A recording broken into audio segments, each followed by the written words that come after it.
दोस्तों रिसेंटली ही Goldman सैक्स group की report सामने निकल के आती है, जहां पर बताया जाता है कि भारत की अर्थव्यवस्था 2075 तक करीब 52.5 ट्रिलियन यूएस डॉलर तक पहुंच जाएगी, जो उस समय की दुनिया की सेकंड लार्जेस्ट इकोनॉमी होने वाली है। 52.5 ट्रिलियन यूएस डॉलर इतना बड़ा नंबर है जो करंटली यूनाइटेड स्टेट की इकोनॉमी का करीब डबल से भी ज्यादा है। करंटली भारत दुनिया की 5वीं सबसे बड़ी अर्थव्यवस्था वाला देश है, लेकिन किस तरीके से हम इन सभी चीजों को पार करके दुनिया की दूसरी सबसे बड़ी अर्थव्यवस्था बनेंगे, इस वीडियो में हम आपको बताएंगे। बस हमें सपोर्ट करने के लिए चैनल को सब्सक्राइब जरूर कीजिएगा। आपको बता दें, जो डेटा निकल के आया है गोल्डमैन सैक्स ग्रुप की तरफ से, ये कोई इंडियन मॉनिटरिंग बॉडी नहीं है, बल्कि American multinational investment bank and financial services company है, जिसने कुछ पॉजिटिव सिग्निफिकेंस के बेसिस पर इस डेटा को रिलीज किया है। इस रिपोर्ट में क्लियरली बताया गया है कि भारत और चाइना जिस तरीके से अपनी अर्थव्यवस्था में पॉजिटिवली काम कर रहे हैं, जो ग्रोथ पोटेंशियल दोनों देशों की अर्थव्यवस्था में देखा जा रहा है, उसका अपोजिट यूनाइटेड स्टेट में देखा जा रहा है। यानी कि भारत जिस गति से ऊपर जा रहा है, यूनाइटेड स्टेट उसी स्पीड से नीचे आता हुआ नजर आ रहा है। जहां एक्सपर्ट कह रहे हैं कि अगर भारत 9 to 10% की ग्रोथ रेट को भी हासिल करता है तो 2075 तक हम 52.5 ट्रिलियन यूएस डॉलर की इकोनॉमी को इजीली अचीव कर लेंगे। इसके अलावा इस रिपोर्ट में बताया गया है कि भारत के 8 से 10 कुछ ऐसे सेक्टर हैं जहां पर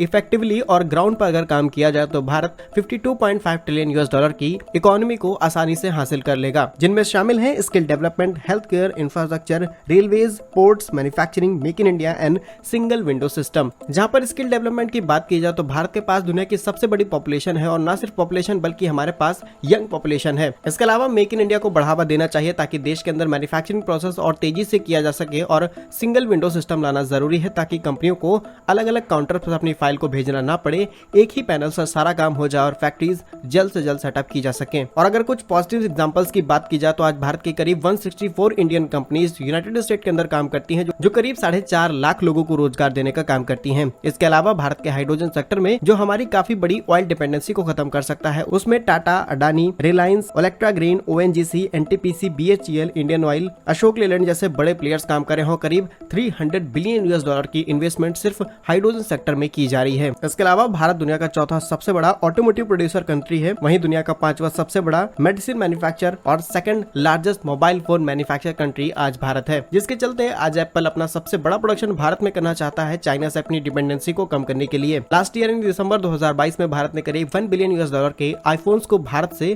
प्रोड्यूस करके एक्सपोर्ट किया है। और सिर्फ एप्पल ही नहीं बल्कि जितनी भी चाइनीज कंपनियां हैं वो भारत में अपना प्रोडक्शन कर रही हैं। इसके अलावा नथिंग, गूगल पिक्सल, एप्पल के एयरपोर्ट्स, कैमरा मॉड्यूल्स जैसे इन सभी कंपोनेंट्स को भारत में कई बड़ी कंपनीज के साथ में पार्टनरशिप की गई है। आपको बता दें, आज के समय में भारत फाइनेंशियल टेक्नोलॉजी में काफी ज्यादा आगे जा चुका है। हमारा बैंकिंग सिस्टम बहुत ज्यादा एडवांस हो चुका है। इसके अलावा भारतीय यूपीआई सिस्टम की तारीफ दुनिया भर में की जाती है, और 10 से भी ज्यादा ऐसे देश हैं जो यूपीआई को एक्सेप्ट कर रहे हैं। इसके अलावा लास्ट 15 ईयर्स में भारत की जो नेट नॉन परफॉर्मिंग एसेट्स है वो 1% तक रह गई है, यानी कि जो लोग कर्जा लेते हैं वो वापस नहीं करते हैं। इसकी जो दर है वो सिर्फ 1% बची है। तो इन सभी चीजों से आप अंदाजा लगा सकते हैं कि भारत अपनी अर्थव्यवस्था को बढ़ाने के लिए सभी प्रयास कर रहा है, लेकिन अभी भी कई गुना ज्यादा इंप्रूवमेंट की जरूरत है हमारे अलग अलग सेक्टर्स में। फिलहाल इस रिपोर्ट के बेसिस पर जो भी चीजें सामने आई है ये हमने आपको बताने की कोशिश की है। यदि आपका कोई भी सवाल है तो कमेंट बॉक्स में जरूर पूछेगा। भारत कैसे ही यूजफुल एंड इन्फॉर्मेटिव वीडियोस पाने के लिए आप हमारे यूट्यूब चैनल को सब्सक्राइब जरूर कर लीजिए। मिलेंगे हम आपको एक नई और इंटरेस्टिंग वीडियो में, तब तक के लिए वंदे मातरम, भारत माता की जय।